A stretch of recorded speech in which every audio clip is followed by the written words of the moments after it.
السلام علیکم ورحمۃ اللہ وبرکاتہ۔ اعوذ باللہ من الشیطان الرجیم، بسم اللہ الرحمن الرحیم۔ کلا والقمر واللیل اذ ادبر والصبح اذا اسفر انها لإحدى الكبر۔ صدق اللہ العلی العظیم۔ اللہم صل علی سیدنا ومولانا محمد النبی الأمی وعلى آلہ واصحابہ وبارک وسلم وصلی علیہ۔ معزز سامعین سامعات، پارہ نمبر 29 سورۃ المدثر، آیات مقدسہ 32 تا 38 ہیں۔ اللہ رب العزت ان آیات کا فہم اور شعور عطا فرمائیں اور عمل کی توفیق اور صلاحیت عطا فرمائیں۔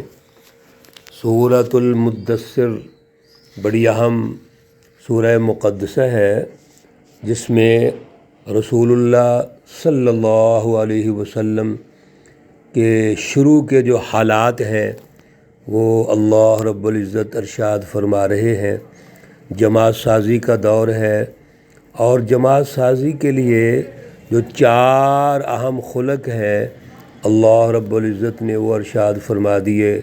وہ خلق عدالت ہے، وہ خلق سماحت ہے، وہ خلق طہارت ہے، وہ خلق اخبات ہے۔ یہ وہ بنیادی خلق ہیں جو ایک سچی جماعت میں ہونا ضروری ہے۔ اب یہ جماعت جب آگے بڑھتی ہے تو وقت کا جو طاغوت ہے، وقت کا جو فرعون ابو جہل، اس کی پوری اشرافیہ اور اس کا مافیا وہ مقابلے میں آ جاتا ہے۔ آپ بڑی تفصیل کے ساتھ سن چکے ہیں ان کے رویے، ان کی باڈی لینگویج، ان کے الفاظ، رسول اللہ صلی اللہ علیہ وسلم پر الزامات۔ یہ ان کا ایک مائنڈ سیٹ ہے۔ آپ کو وہ جادوگر کہتے ہیں، آپ کو وہ مفتون اور مجنون کہتے ہیں۔ مختلف انداز میں رسول اللہ صلی اللہ علیہ وسلم کو القابات دیتے ہیں، استغفر اللہ معاذ اللہ۔ اور پھر چاہتے یہ ہیں کہ ہم زیادہ سے زیادہ مالدار ہو جائیں، ہمارے پاس وسائل آ جائیں۔ اللہ نے فرما دیا تھا کلا انہ کان لآیاتنا عنیدا۔ ہرگز ایسا نہیں ہو سکتا، یہ تو ہماری آیات کے دشمن ہے، ہماری جو سچی جماعت ہے اس کے دشمن ہے، لہذا ان کو جہنم میں ڈالا جائے گا۔ اور جب جہنم میں ڈالیں گے تو علیہا 19 ان پر 19 قسم کے فرشتے مقرر ہوں گے، نگران ہوں گے، جہنم کے داروغے ہوں گے، اور ان کو سخت ترین عذاب دیا جائے گا۔ اللہ رب العزت نے آخر میں ارشاد فرما دیا تھا وَمَا هِيَ إِلَّا ذِكْرَى لِلْبَشَرِ۔ یہ تو انسانوں کے لیے نصیحت ہے، اعلیٰ ترین پروگرام ہے، اعلیٰ ترین یہ مشن ہے، لیکن ہے کس کے لیے؟ انسانوں کے لیے۔ ہے کس کا؟ اللہ رب العزت کا۔ اس لیے آج کے درس کے آغاز میں اللہ رب العزت قسم اٹھاتے ہیں۔ سب سے پہلے اللہ نے چاند کی قسم اٹھائی، کلا ہرگز نہیں، والقمر قسم ہے چاند کی۔ چاند کیا ہمیں بتاتا ہے؟ اللہ رب العزت مثالوں سے بات سمجھاتے ہیں تاکہ ہمارے ذہنوں میں اتر جائے۔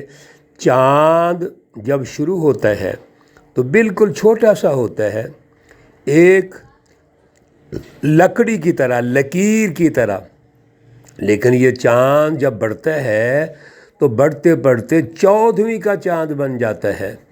رسول اللہ صلی اللہ علیہ وسلم آج بالکل مختصر ہیں، تھوڑے ہیں، لیکن یہی چاند ایک وقت میں 14ویں کا چاند ہو جائے گا۔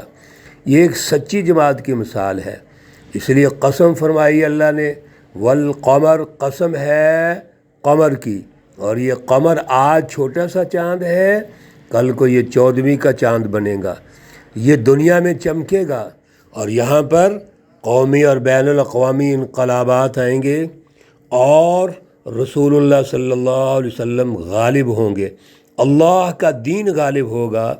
واللیل اذ ادبر، اور قسم ہے رات کی، اذ ادبر، جب وہ چلی جائے، پیٹھ پھیر لے۔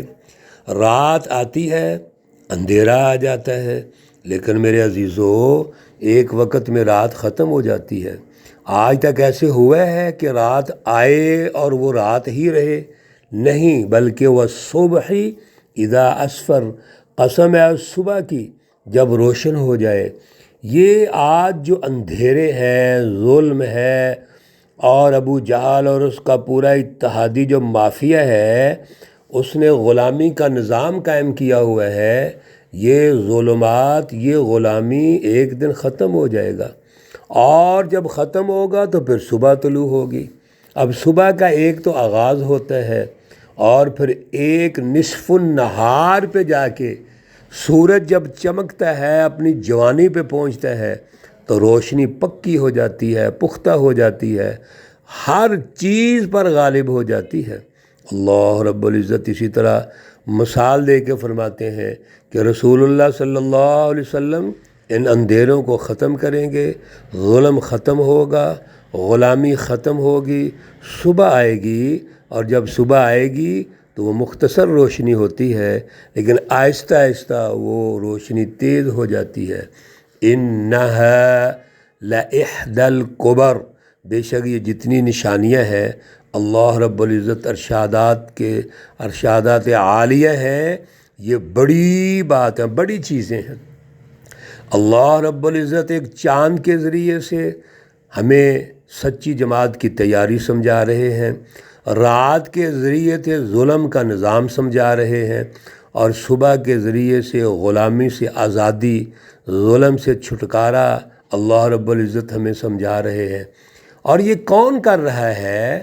یہ رسول اللہ صلی اللہ علیہ وسلم اور سچی جماعت کر رہی ہے، اس لیے فرمایا نذیراً للبشر، یہ تو انذار ہے، یہ ایک بہت بڑی دعوت ہے، پروگرام ہے، سچی رہنمائی ہے، کس کے لیے؟ انسانوں کے لیے۔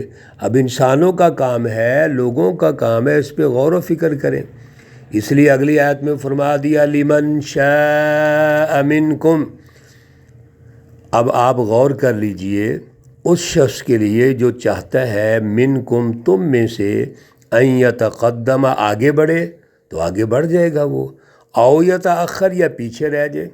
یاد رکھیے ایمان پھیلے گا اور ایمان لانا پڑے گا۔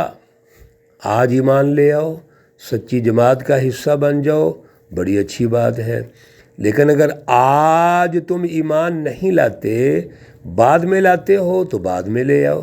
ایسے ہی ہوا، وہ لوگ جو رسول اللہ صلی اللہ علیہ وسلم پر ایمان لے آئے، صحابہ اکرام، سچی جماعت، والسابقون الاولون من المہاجرین والانصار، وہ اولین جماعت بن گئی، اور جو ایمان نہیں لائے وہ بعد میں شامل ہوتے چلے گئے۔ ابو سفیان کس وقت ایمان لاتا ہے؟ فتح مکہ کے وقت ایمان لاتا ہے، حالانکہ اس وقت وہ سپہ سالار ہے شیطانی جماعتوں کا، لیکن جب دین غالب آیا تو وہ ایمان لے آتا ہے۔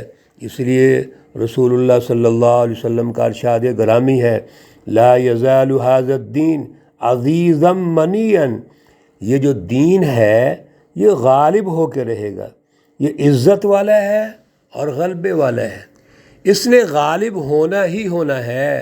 اللہ رب العزت کی منشا اسی میں ہے کہ دین غالب ہو، کوئی مانے یا نہ مانے، کوئی ذلیل ہو کے مانے گا اور کوئی عزت سے مان لے گا، لیکن دین گھر گھر تک پہنچے گا۔ بین الاقوامی انقلابات جب آئیں گے تو اللہ کا دین غالب ہو جائے گا۔ میرے عزیزو ایسے ہی ہوا ہے، جب دین غالب ہوا تو گھر گھر تک پہنچا ہے۔ کل نفس، ہر شخص، بما کسبت، جس نے بھی اپنے کاموں میں جو کیا ہے، کسبت اس نے کمایا ہے، رہینتن وہ اس میں پھنسا ہوا ہے۔ یاد رکھیے رسول اللہ صلی اللہ علیہ وسلم کی دعوت کے بعد جس شخص نے دعوت کو قبول نہیں کیا وہ اب پھنس گیا ہے، اور پھنسنے کے بعد جب مقابلہ ہوا تو غزوہ بدر میں مارے جاتے ہیں۔ میرے عزیزو ذرا غور کرو اس سچی تاریخ پر اور دین کے غلبے پر۔ آج ہمارا مسئلہ یہ ہے ہم غور نہیں کرتے۔ رسول اللہ صلی اللہ علیہ وسلم کو نبوت ملی، 13 سال مکی دور ہے، مدینہ تشریف لائے صرف 1 سال کے بعد، اگلے سال سن 2 ہجری میں ریاست مدینہ کی تشکیل مکمل کی، میثاق مدینہ ہوا، اور وقت کے فرعون کے مقابلے کے لیے 17 رمضان المبارک کو غزوہ بدر ہو جاتا ہے۔ دین غالب ہو گیا اور جو ظالم تھے وہ شکست کھا گئے، ظالموں کی گردنیں کاٹی گئیں۔ یہ دعاؤں سے نہیں ہوا، یہ جد و جہد سے ہوا ہے۔ میرے رسول اللہ صلی اللہ علیہ وسلم اور صحابہ کرام نے اپنا خون بہایا ہے، کوشش کی، مکی دور میں عدم تشدد پر کوشش کی، صبر و تحمل کا مظاہرہ کیا، پھر ریاست کی تشکیل ہوئی، ریاست مدینہ، اور ریاست کی بنیاد پر جنگ ہوتی ہے۔ ایک ریاست کی دوسری ریاست سے جنگ ہے، یہ سیاسی فتح ہے، رسول اللہ صلی اللہ علیہ وسلم کے دین کے غلبے کی فتح ہے، اور غزوہ بدر کے وقت آپ صلی اللہ علیہ وسلم اور آپ کی سچی اعتماد غالب آ جاتی ہے۔ یہ ہے کل نفس بما کسبت رہینہ، ہر شخص نے جو جواب دہی ہوگی اس کی، سب سے پہلے دنیا کے اندر وہ پھنس جائے گا، قومی انقلاب آئے گا، شکست ہوگی، پکڑے جائیں گے، کٹہرے میں کھڑے کیے جائیں گے، اور یہاں سے بچ گئے تو اللہ رب العزت کے دربار میں کھڑے کیے جائیں گے۔ اللہ ہمیں اعلیٰ شعور اور اعلیٰ فہم عطا فرمائے۔ اللہ رب العزت تمام بیماروں کو شفائے کاملہ عاجلہ مستمرہ عطا فرمائے۔ اللہ رب العزت تمام مرحومین و مرحومات کو جنت الفردوس میں اعلیٰ مقام عطا فرمائے۔ ربنا تقبل منا انك انت السميع العليم وتب علينا انك انت التواب الرحيم، وصلى الله تعالى على النبي الأمي محمد وعلى آله وأصحابه أجمعين برحمتك يا أرحم الراحمين۔ السلام عليكم ورحمة الله وبركاته۔